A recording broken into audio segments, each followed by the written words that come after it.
For years in America, we've debated how young is too young to push kids into serious athletics. But the story we're going to bring you tonight takes that debate to an entirely new level. These are parents who believe that their kids' character can be forged by doing battle in the ring at age 7. Here's ABC's Neil Karlinski. These 7 to 9-year-olds are getting ready for their big night. Even at this young age, they've been training for years. It's 7 o'clock in Thailand, it's a school night, and hundreds have come here to watch these children beat the living daylights out of each other.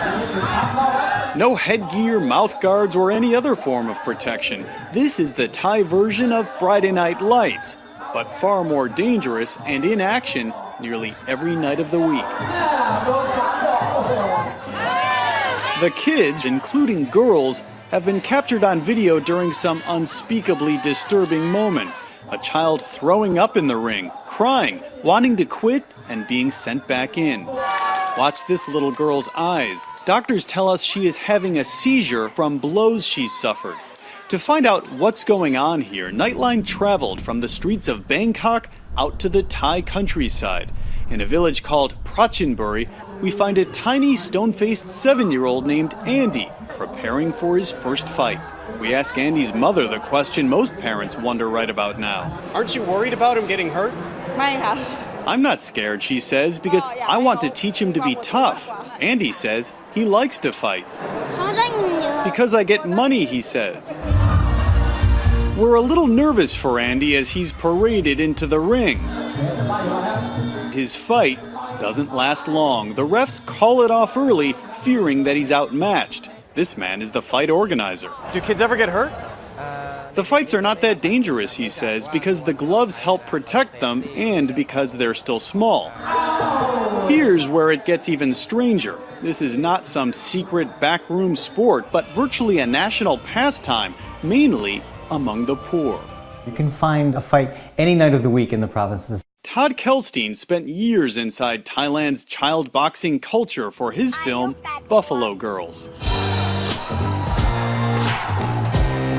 The movie follows the lives of 2 young girls whose families rely on them to win in the ring for money, mainly in the form of the widespread gambling that goes along with these child fights. The betting is definitely what drives the whole thing. Well, it's the love of the sport, but it's also the betting. The trainers, the promoters, the kids' families all bet on the fights, and they all make pretty good money doing that.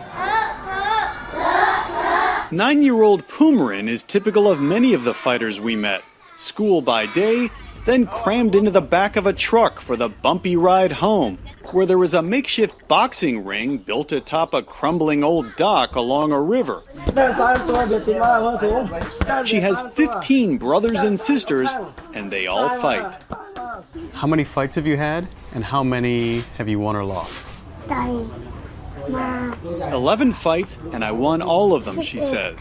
Where I live, people think it's not safe for little kids like you to fight. Don't worry, 13-year-old Pavita says. We are so well prepared, we don't get hurt. The training is endless. Jogging every day, exercising and drilling repeatedly. Even the smallest are expected to join in. Not surprisingly by this point, the father, a former fighter himself, tells us he has no safety concerns at all. Their proud mother shows off the family's overflowing stash of trophies and prizes. There are some mothers who will watch this who will say, it's your job to protect them. Having a 7-year-old in the ring, no protection, is dangerous. It's a sport, and there are bigger problems, she says, adding that it keeps the kids happy, focused, and away from drugs. In Thailand, where this form of boxing known as Muay Thai is fully ingrained in the culture, researchers estimate 100,000 kids under 16 are actively fighting. So these kids are already showing evidence of memory damage. These are the damage to the brain. Dr. Jiraporn Laothamatis may be tackling the biggest fight.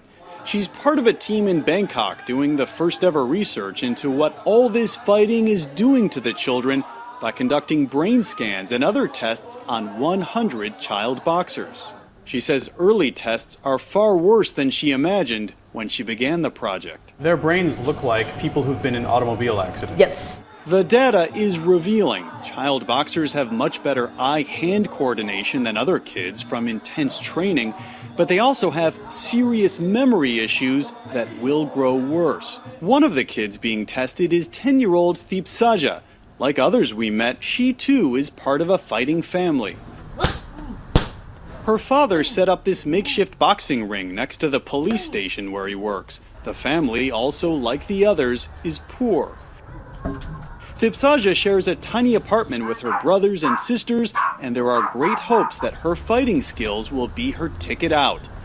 From what we saw, she is shy, focused, and unbelievably fierce in the ring.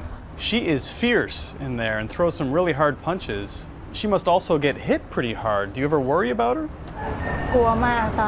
I was very scared, she says, but after seeing her in practice and the fact that she learned how to protect herself, I feel better. The family believes fighting keeps the kids away from other dangers. And that is the trouble with this troubling sport. It is ingrained in a culture that provides few alternatives. Some of these kids would be working in sweatshops or worse, put to work in Bangkok's infamous red light district if they weren't in the ring. It's something I struggled with quite a bit during the shooting and especially during the editing process. I went there with a very Western-centric idea. It took me a lot of time to realize that this is a way of life. These kids are putting their brothers and sisters through school, buying uniforms, buying pens, pencils. One of the kids in the film built a house for their parents. And so, disturbing as the early research is, it may not make a difference in a culture not yet ready to hear it and unprepared to offer a better way out. I'm Neil Karlinski for Nightline in Bangkok, Thailand.